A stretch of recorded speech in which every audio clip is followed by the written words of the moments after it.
Мы сегодня находимся на Кирова 29/2. Это зал спортивных единоборств Fight Club. И сегодня мы снимаем выпуск про Федора Агаюкина.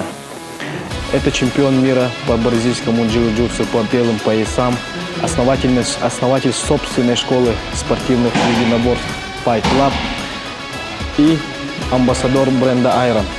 Как раз он сегодня проводит тренировку. С 7 часов утра он в зале, и сейчас идет индивидуальная тренировка.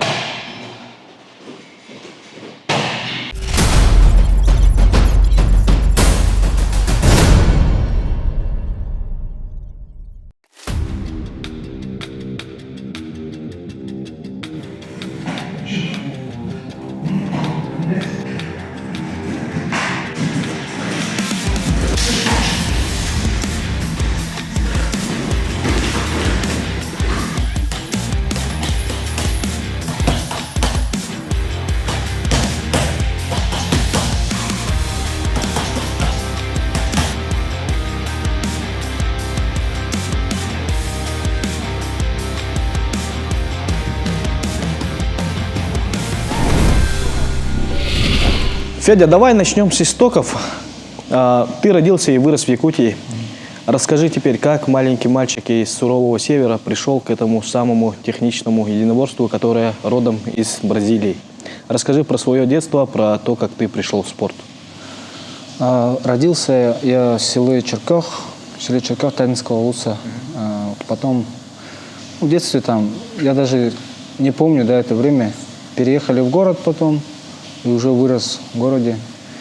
Там на лето ездили иногда. Вот. И в целом здесь рос, учился в 15-й школе. 15-ю школу закончил. И начал заниматься спортом уже поздним, именно БЖЖ в позднем возрасте. Там 21, вот так вот где-то начал заниматься. Вот. А так до этого вообще со спортом меня познакомил отец. Отец меня познакомил с спортом. Агаюкин Федор Владимирович. Сам он гиревик. Гиревым спортом занимался. И мне прививал с детства. Где-то вот с 10, где-то вот 4-5 лет. Вот так вот мы плотно занимались. Учебное время. Летом отдыхали, как все. А так учебное время постоянно. Тетрадку вел, там. Все, базовые упражнения от отжиманий, приседаний до тяги, гири, вот такие уже упражнения. То есть ты занимался дома, а не в секции? Да, дома занимался. Отец базовые упражнения делал? Да. В основном, отец мне такую базу дал, физическую, ОФП, такую хорошую.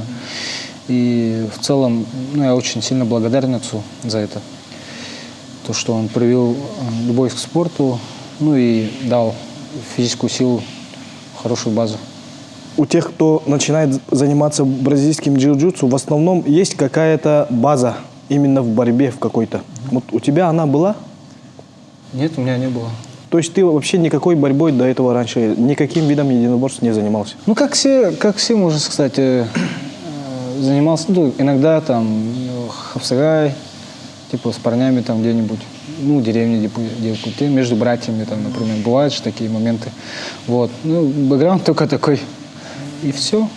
И только смотришь, и глазами учишься, и заходишь иногда, например, на СЭХе.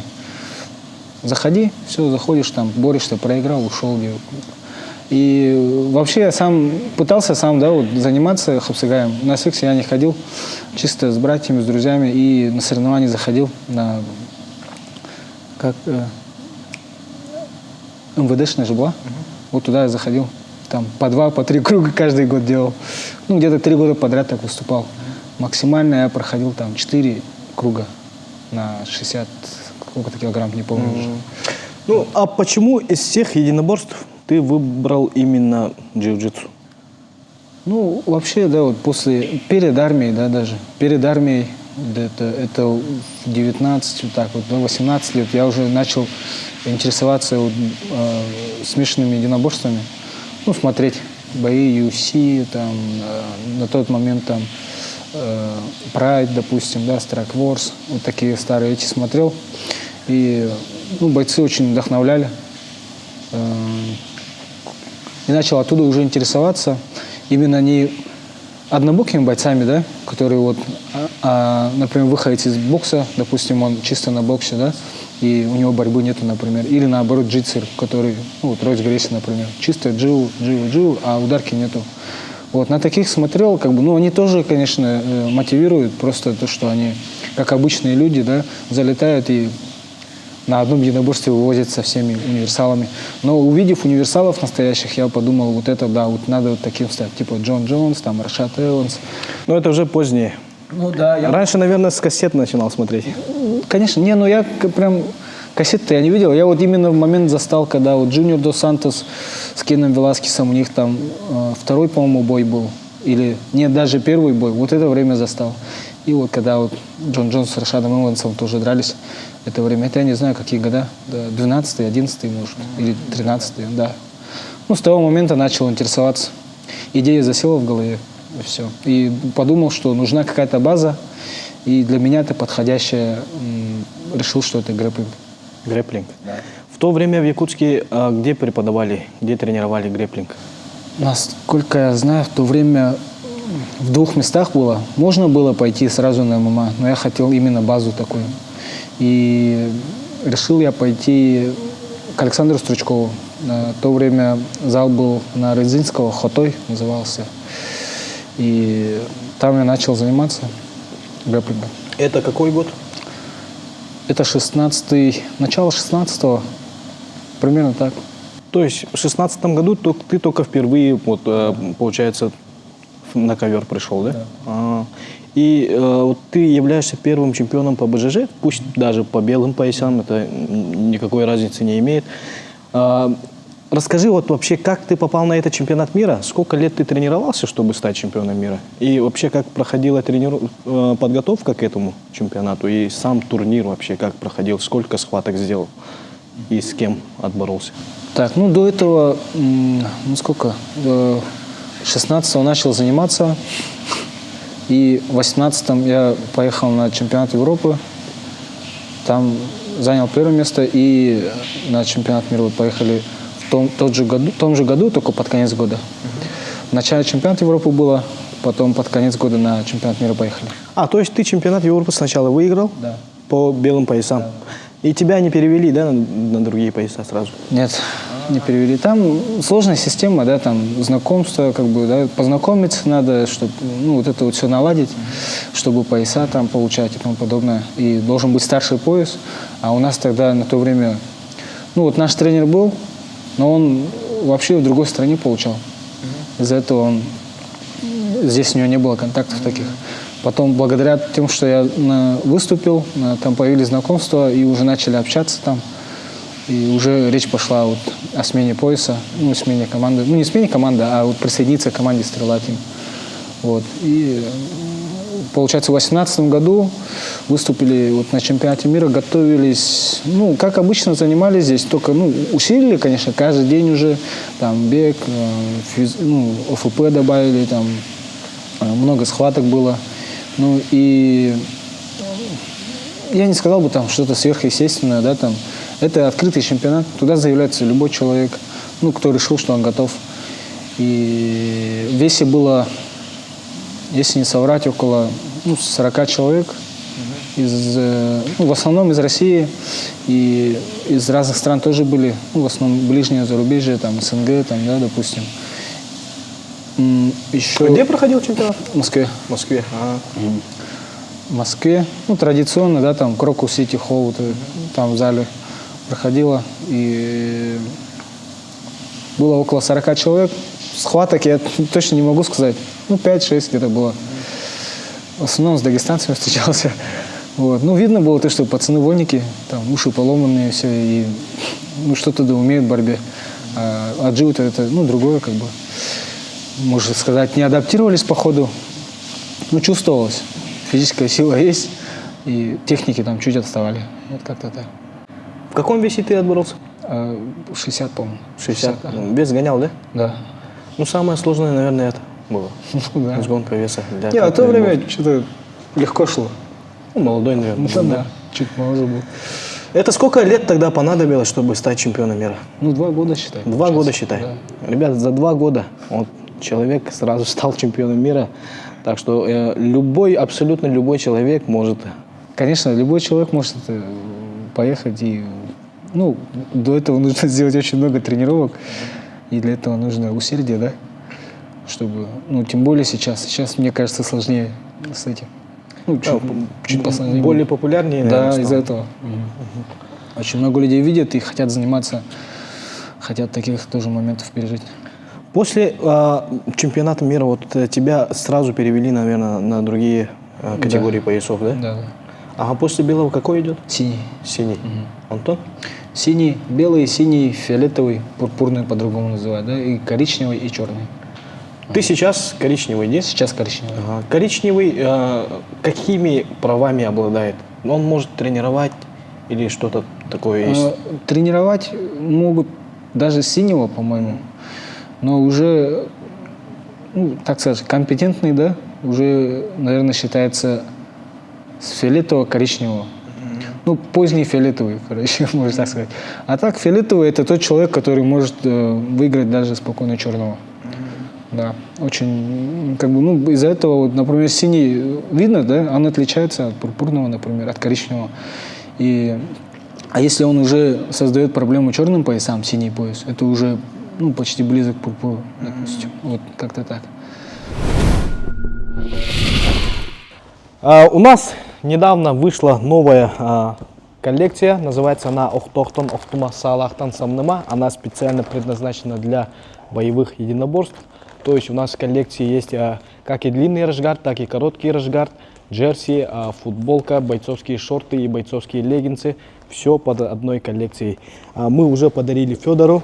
Сейчас я догоняю ему только футболку, которая специально сшита для него. Специально прибыла только вчера для него. Вручаем как нашему амбассадору. Жолусканнак жолуман қаллан жуатығыр көтірегі жолусқан сүзбет жүлік тұра қаратта жүргені сұққа тұрғызды.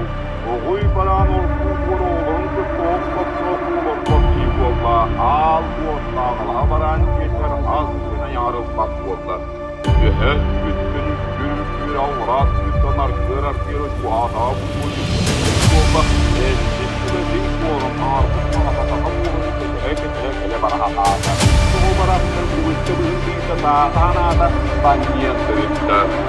Үш мұнан барын өзімізді көздің мәші маған аттауын оң оқылысын еті сұрыды жегінен қамсын бойын қуаттау қуытын көрін баран таңалмаян таңдағын үстер құрпан жүдіктіған.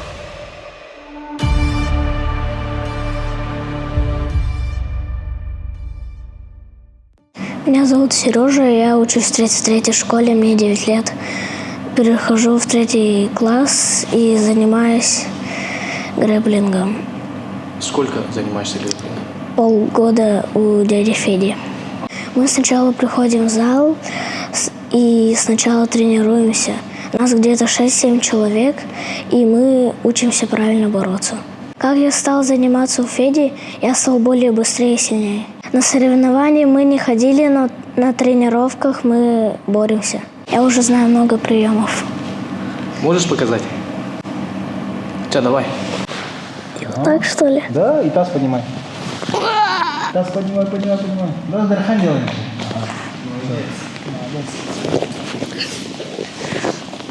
Молодец. Давай, игрушку сзади покажи. Да?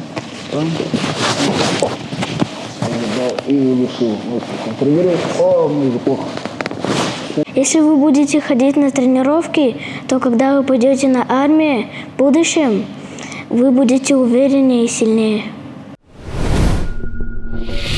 Я очень много сталкивался с цитатой, что БЖЖ это не просто борьба, это целая философия.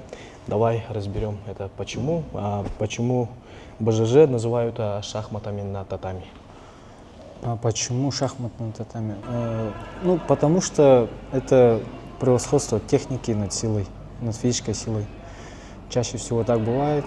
И ну, там более старшие пояса, например, там черные могут просто пух и прах разносить вот, ну, синих больших людей, да, например, там 100 килограммов, а черный пояс там 60 килограммов. Яркий пример Марсело Гарсия есть. Вот. Его постоянно я в пример привожу, потому что он один, по-моему, из единственных, кто вот в EDC выступал. Он тогда давно уже черный пояс, весит там около 75 и побеждал сверхбольших людей, 120 килограммов, но они в поясной системе они тоже черные пояса. То есть они не ниже его были технически, но он более как бы подкован, да, и разум у него подточен сильнее. И он всех разносил. Он даже до сих пор выступает. То есть за счет техники и ума можно победить соперника, который намного тебя превосходит в физическом плане. Да. Это идет, наверное, за счет того, что очень много комбинаций с одного захвата, допустим. Да, да. Да, так и есть.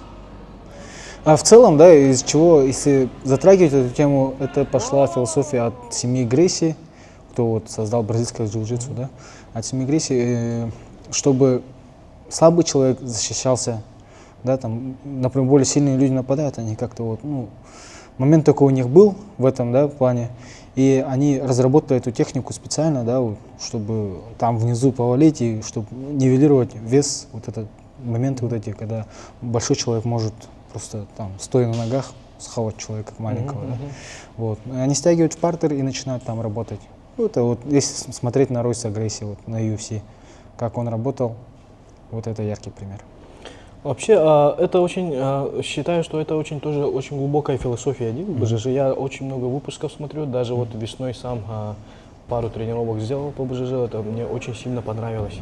Я как мастер спорта по вольной борьбе скажу, что БЖЖ очень тяжело мне дается, вообще, можно сказать, даже не дается, но будем стараться, буду ходить к тебе на тренировки и вообще будем дышать этой философией, да, как говорится. На какой вид борьбы больше всего похоже джиу-джитсу? И чем отличается от других видов борьбы? Он, как получается, от дзюдо же вышло джиу-джитсу. Получается, из-за этого он больше на дзюдо похож, ближе к дзюдо, чем нежели там, например, вольный или там другим видом, да. Но в данный момент можно сравнивать самбо, допустим, потому что в самбо тоже есть болевые. Если в этом нету каких-то болевых в дзюдо, то в самбо их побольше будет. На ноги, там, на руки, да, допустим. Ну и есть кимоно, то же самое.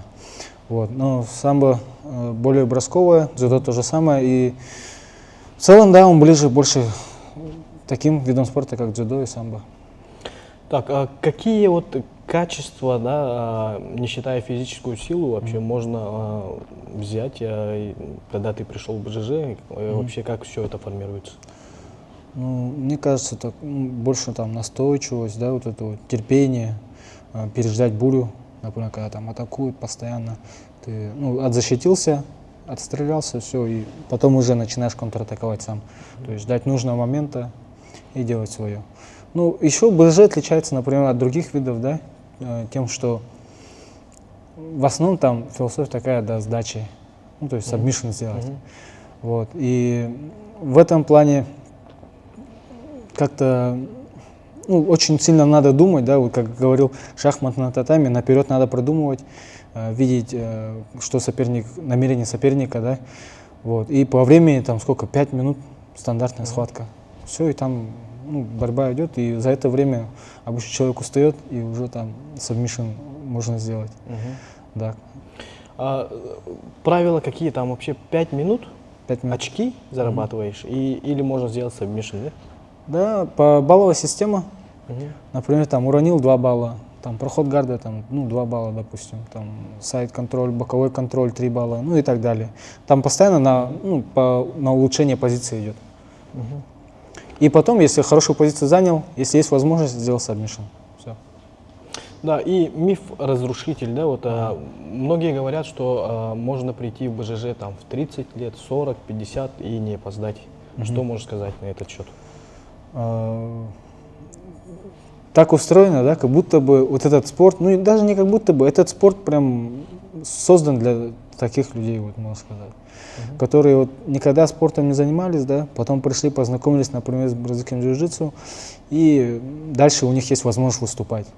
То есть, например, если в других видах спорта этого нам не позволяет система, там, ну, олимпийская, например, да, если это олимпийский вид спорта, то там конкуренция слишком большая, и нужно там с детства прям, да, в этом быть.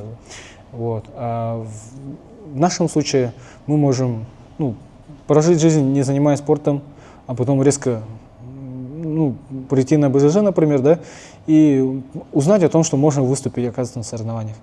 И таким образом люди едут на соревнования и встречаются там со своим же уровнем. То есть я, например, вот сколько тебе лет, допустим? Мне скоро будет 35 лет. 35. Вот. У тебя белый пояс, тебе 35 лет, ты выступишь ровно с таким же человеком. То есть максимально похожим по уровню. То есть меня сразу к черным поясам, там, с коричневыми поясами я бороться не буду? Конечно, нет. Ну, максимум там будет человек, который, ну, скроет свой бэкграунд. Ну, то есть, когда он там занимался в детстве, допустим, дзюдо усиленно, 4-5 лет, но потом забросил, ну, это же, ну, остается же навыки. И все, он потом приходит на БЖ, все вспомнил и выступает, а там, ну, разница видна, допустим. Такие вот моменты тоже бывают. Ну, вот, допустим, я вольник, Да. я пришел в БЖЖ, я белый пояс, ну, допустим, я по вольной, я мастер спорта, мне сразу синий пояс должны давать? Или как это вообще все там происходит? Ну, по правилам синий пояс на соревнованиях дают. То есть ты можешь выступить также в белом поясе, заходишь только на категорию синие пояса, потому что у тебя есть опыт в единоборствах. Там, как написано было, опыт в единоборствах, проф-ММА бои и виды борьбы. То есть там дзюдо, самбо, там вольная. Ну, вольная, наверное, не считается, потому что это, мы же без курток там боремся все-таки, совсем другой. Ну, без курток, но правила там так и написано. Ну, мне кажется, это справедливо. Потому что человек не с бухты-барахты же идет занимать, то есть выступать на джиу. Он какое-то время занимался, какие-то основы взял. А до этого он там, например, ну, 6-7 лет борьбой занимался, вольной, допустим, да, это уже приличный же опыт. Вот. То есть, если ты сейчас смотришь, тебе 40 лет, ты хочешь бороться, но стесняешься, может, да? Ты можешь прийти в бразильское джиу-джитсу и полететь в Москву, допустим, на чемпионат мира, да? Да, Сразу. спокойно вообще. Да, и бороться там с другими соперниками из других стран именно со своим уровнем. Все верно, да. Да, вот это, наверное, самое такое, да, вот то, что отличает этот вид спорта. Вот про БЖЖ ходит очень много мифов. С какими самыми странными ты из них сталкивался? И вообще, какой миф надо разрушить в нашем пространстве? Ну, многие, ну, со стороны это сначала, первоначально это не очень, да, выглядит, может быть, возможно. Но это борьба в партере. Как бы его цель это все в партер затянуть, там работать в партере, да, там перевернуть, сделать сабмишн и тому подобное. Многие думают, почему-то это как какой-то, не знаю, типа бесконтактные бои, типа, ну, бывает же такое странное видео. Вот, и такие моменты, ну, возможно, бывают, да. А так, мне кажется, просто нужно прийти, попробовать, и там мнение уже сразу изменится. Вот у нас в республике самый популярный вид спорта это вольная борьба. И хапсагай вот набирает оборот. Вот, допустим, вольники, основная масса заканчивает где-то в 19-20 лет. Потом они идут на хапсагай. Ну, также они могут прийти на БЖЖ Муллади. И какие сложности есть вообще вот для вольников, чтобы заниматься БЖЖ? Что можешь вот про это? Ну, сначала я хочу сказать, что самый идеальный грэплер, да, грэплер это выход из вольной будет. Потому что, ну, вольник, он все чувствует, все детство, ну, занимался суператлетичный, да. И, ну, это многие тренеры так говорят, мирового уровня. Все говорят, что вольник это самый идеальный грэплер. Взять там Хабиба, Ислама Махачева, вот они. Они черных поясов, там, хоть что бы там они не выиграли, всю вселенную даже не выиграли. Они не переборят вот Хабиба, допустим, ну, в ММА именно. Вот. Но у них мышление такое, прям, суперконкурентной среде росли, и это все помогает им, да. Ну, для вольника вообще Не знаю, ничего не мешает ему стать очень сильным джитсером, грэпплером спустя 3 месяца занятий, мне кажется. Плотных 3 месяца занятий, но нужно вникать полностью. То есть, если человек там занимается, грубо говоря, ММА, да, вольник, бывший вольник, ММА занимается, то ему нужно просто уделить время, максимум полгода, наверное, чтобы полностью все понять и чтобы не попадаться на удушающие болевые, что и в ММА, например, нужно. А если хочет стать грэпплером, джитсером, да, то нужно чуть усердие, работать с кимоно, привыкать. И, есть даже такие, которые стойки работают. И не обязательно там падать вниз сразу. Бам, кинул, и сверху проходить, размазывать, контролировать. Вот всё. У меня есть один знакомый, сейчас очень классно выступает в Москве, он живет, тренируется там. В детстве он очень плотно занимался вольной борьбой, он в очень высоких уровнях боролся прям, но потом забросил. Сейчас вот начал заниматься БЖЖ и говорит, я где-то год привыкал лежать на спине, говорит. Это да, это другое. Но потом я все понял, и мне сейчас легко вообще. Федя, ты не только сам чемпион, но и начал развивать свою школу. Расскажи сейчас про свою школу. Ты начал взращивать новое поколение чемпионов, нет? Что сподвигло тебя открыть школу? Это желание передать знания или что-то большее? Во-первых, как только начал выступать, занимать места, уже оттуда пошли там такие от друзей, допустим, да, там, открой зал свой. Это же давно, для меня это нереальные мысли были. Вот. И потом эта идея как бы во мне долго жила. И решил, я в спорте, да, и я хочу передавать свои знания. Тем более здесь не так много, да, таких людей, которые могут это сделать. Из-за этого решил открыть зал свой.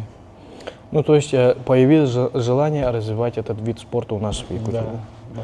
А сейчас сколько спортивных залов? Сколько тренеров?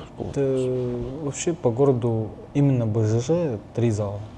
Всего лишь. Вместе с моим, Что стало именно главным толчком? Главным толчком для меня это взращивать новое поколение. Самое главное это же дети. Детей надо растить, и они быстро растут. Вот они 5-4 лет позанимаются и уже взрослые будут и с хорошими навыками. И какие главные ценности вообще, кроме побед, ты прививаешь своим ученикам, воспитанникам? Это стандартно, можно сказать, да, дисциплина, уважение, и хорошее отношение друг к другу. Потому что наш спорт учит смирению.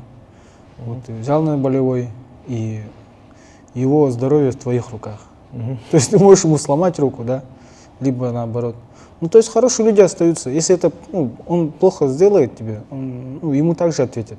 Из-за этого он понимает, что если он делает все нормально, тогда к нему также будут относиться. В общем, это меняет человека. Какие возрастные группы у тебя занимаются здесь? У меня занимаются дети от 7 лет и взрослые. Взрослые сколько-то групп, там по группам делишь или как? Взрослые вообще лично под моим, у меня одна группа есть, и другие дни тоже есть другие тренера. Мой первый тренер Александр Сучков, например, другие дни тренирует в ГИ, в кимоно. То есть в ГИ и не в ГИ делится, да? Или да, как? делится. В данный момент мы готовимся к соревнованиям, да, в сентябре у нас будет. И я своих ребят, подтаскиваю, да, чтобы в кимоно боролись. С ними хожу в кимоно, а вообще у нас без кимоно грэпплинг. И как-то получается, что им показываю в кимоно, а остальной группе без кимоно показываю технику. Сейчас сколько человек занимается у тебя в общем? Если честно, я не подсчитывал даже. А так, я не знаю, наверное, человек... в зале, если? В зале в целом? Да, в целом. Да, я думаю, там человек 60, наверное, будет в целом. То есть вы основали свое собственное комьюнити, да? Я в Москве занимался, пару раз ходил, и там у них вообще целое комьюнити свое было сформировано уже. Ребята между собой очень хорошо общаются, очень хорошо двигаются, можно сказать, даже вне зала тоже дружат очень хорошо. Здесь тоже, наверное, такая атмосфера царит, да, у вас? Да, конечно, это тоже имеет место. И ну, знакомства появляются, друзья, да, появляются. И я не знаю, ну, это очень хорошее место, чтобы найти вот таких вот верных друзей, можно сказать. Ну, и делать вместе какие-то вещи. Там, допустим, ну, какой-то бизнес, там, может, или еще что-то. Даже буквально отдых просто, да. Вы уже друг друга понимаете. грубо говоря, там. Ну, хотя бы на рыбалку сходить, Да, на охоту съездить. И куда. Вот, это очень надо, тем, кому за 35 лет в основном, это самый такой возраст, я считаю, когда вот человеку необходимо общение. И люди начинают искать общение и находят именно вот в таких местах. Вот, люди, наверное, скорее всего, приходят сюда там не бороться, там, не ради каких-то побед, а чтобы выплеснуть свои эмоции и просто вот пообщаться с единомышленниками, с тем, у кого одинаковый интерес. Ну, если честно сказать, да, мне кажется, вот по опыту мало кто так именно целенаправленно идет за общением, да, а люди приходят вот поправить здоровье, типа, ну, иметь какие-то навыки, типа скинуть вес. Обычно вот эти первые причины. И они приходят, потом они понимают, что вот, ну, здесь комьюнити хорошее, да, и крепкое, дружное, ездят все на соревнования, например, да, допустим, в свободное время там в баню сходили, там покушать сходили, и ну, это дает какие-то свои плоды. Он начинает это понимать и еще больше втягивается. Ну, это сопутствующие бонусы, значит, занятий. Скорее, да. Так, уже какие-нибудь достижения имеются среди воспитанников? Ну, пока только по городу. По городу выступали. Наши секции вообще пошли, вот, ну, именно грэпплинга, сколько, ну, скоро год будет, в октябре. А открытие зала это совсем недавно. Я думаю, наши победы еще впереди.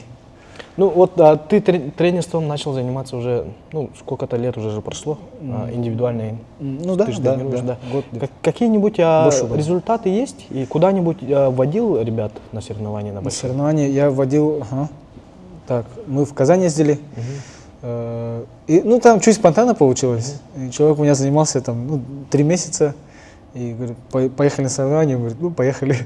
Съездили, он там отборолся, сколько, 3 раза отборолся, тоже со своего уровня с людьми встретился, и он занял 3-е место. Вот. Ну, то есть результаты только вот начинаются, и школа недавно открылась, и мы очень надеемся, что будут чемпионы у нас. Конечно, ждем, только впереди. Вот каждый зал, вот каждый такой зал, сколько человек занимается, вот все это ведет к тому, что у нас развивается спорт в республике. Поэтому чем больше людей будете охватывать, тем большой плюс, большую миссию будете выполнять для своей республики Улади. Да. Вот это хочу сказать. И какую цель вообще ставишь в ближайшие 5 лет? Вот, более глобальный ответ хотелось бы услышать сейчас. Ты хочешь больше выращивать чемпионов, либо масштабировать школу? Не люблю заглядывать наперед, да, особенно так далеко, но если отвечать на вопрос, то и то, скорее всего. Ну, для того, чтобы масштабироваться, да, и вообще нужно, чтобы больше народу занималось, ну и в целом нам выступать надо, результаты показывать, чтобы люди видели, что это эффективно, ну и так далее. Например, у нас только не одна же дисциплина БЖЖ, да? У нас есть и ММА, на которой я тоже хочу, ну, чтобы мои ученики выступали, вот, чтобы результат тоже показывали. Также и другие виды спорта есть, там кикбоксинг есть, ну и так далее. То есть Fight Lab это не только для БЖЖ, Конечно. но и для других видов спорта, ну, единоборств. Да? Какие единоборства вы здесь практикуете, тренируете? У нас есть, помимо БЖЖ и грэпплинга, есть ММА, кикбоксинг на данный момент. И на данный момент все. Но в дальнейшем мы планируем открывать бокс. Вот для детей у нас бокс открывается уже в этом месяце, то есть в следующем сентябре. И для взрослых ударные вот, на бокс тоже хотим дополнительно открыть. То есть можно ходить и на ударку, можно ходить на борьбу. Да. Ну, в целом, да, задумка такая, что это было как центр единоборств такой. И отсюда, чтобы люди, там, не знаю, ну, попадали условно в российские лиги, в UFC даже пускай попадут, мне за радость только. Но это реально. Я сам своими глазами видел, там с маленьких залов люди в UFC попадают. Конечно, конечно. Да. Вот, что для тебя сейчас важнее всего? Ты сам сейчас профессионально занимаешься, либо же ты больше хочешь уделять время как тренеру себе? Ну, если честно, первое время я разрывался сильно. Да. Ну, вот как в прошлом году, можно сказать, как только вот открыли, разрывался. И потом я начал понимать, что взращивать чемпионов – это лучшая идея, чем на себя тратить время. А так, конечно, я с ними буду ездить на соревнования, тоже сам выступать. И у меня есть свои планы, да, там тоже. Я не все там не закончил со спортом. Я хочу тоже также там дойти до черного пояса, на каких-то соревнованиях хочу тоже выиграть и даже может вернуться в ММА. У тебя рекорд какой сейчас по ММА? Так, дай вспомнить.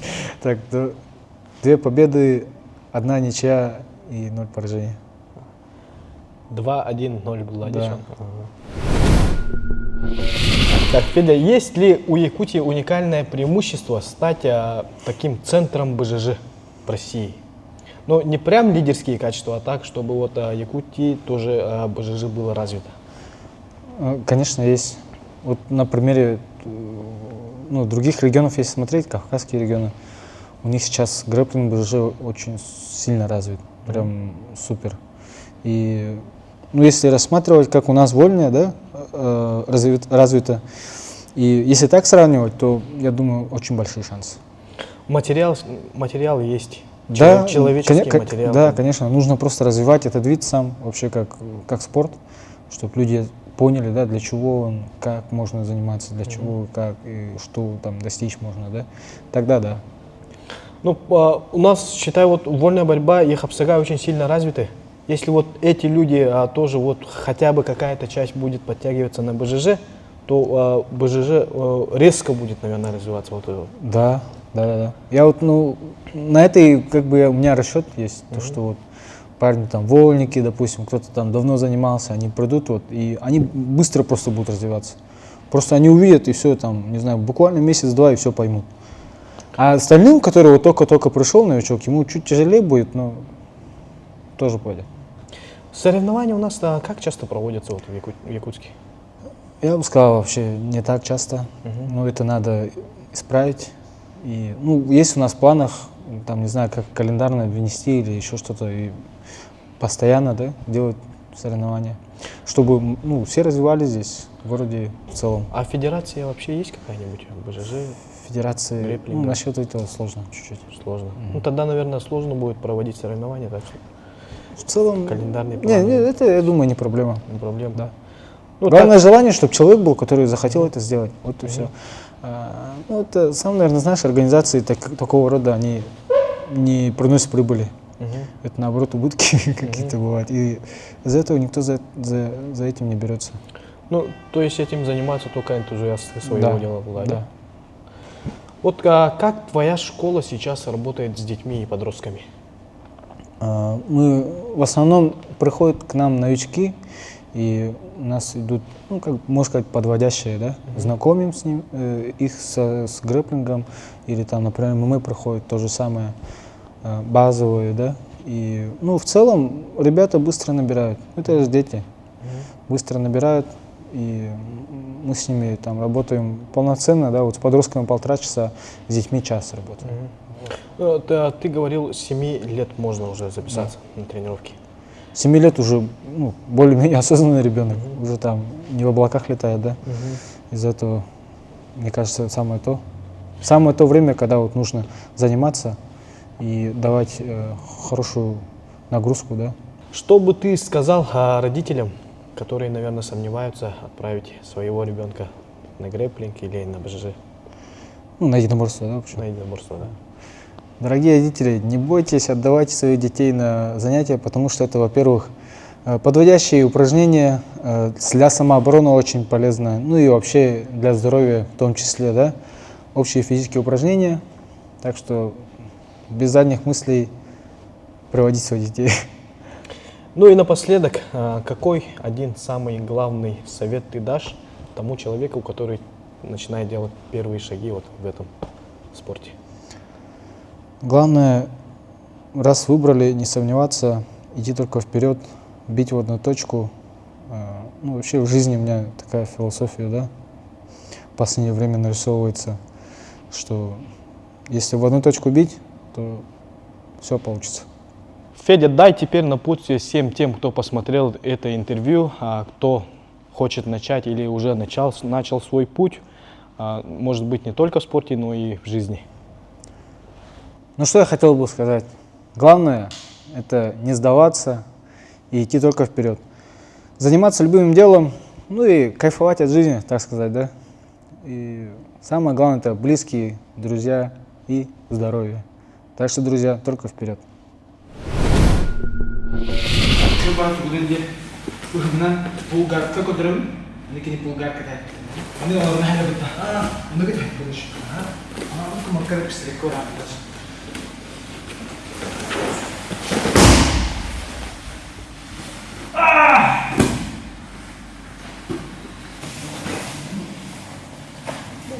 Просто иди. Ладно.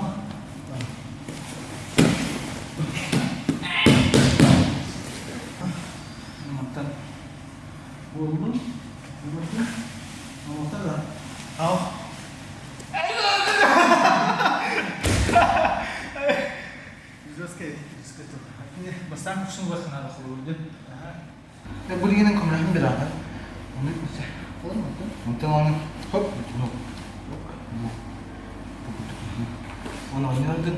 Оны үрен төра.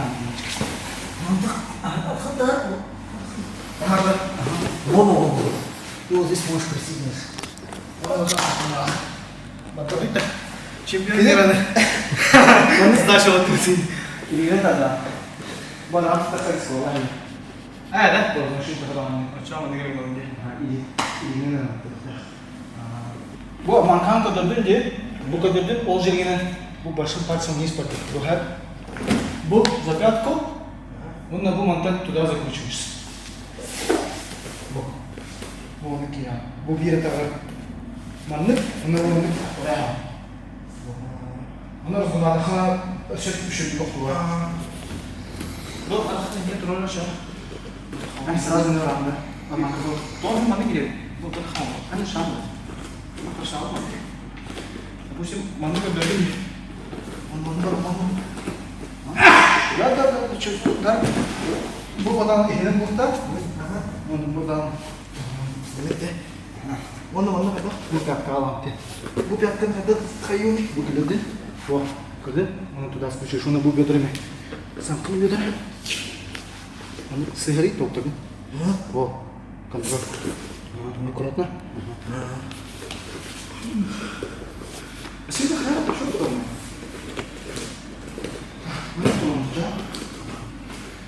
Bu kadar bu vardı. Berarti gini.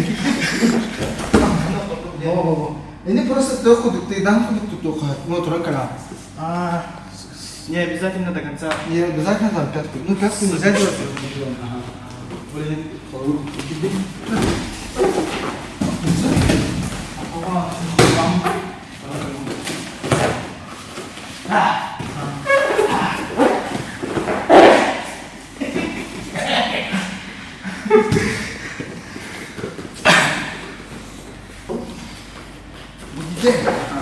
Ini kisah tuh. Dokter orang ni. Oh, mana kita?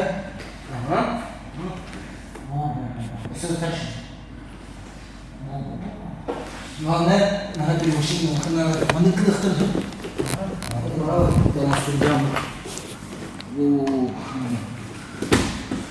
Islam ada yang mana?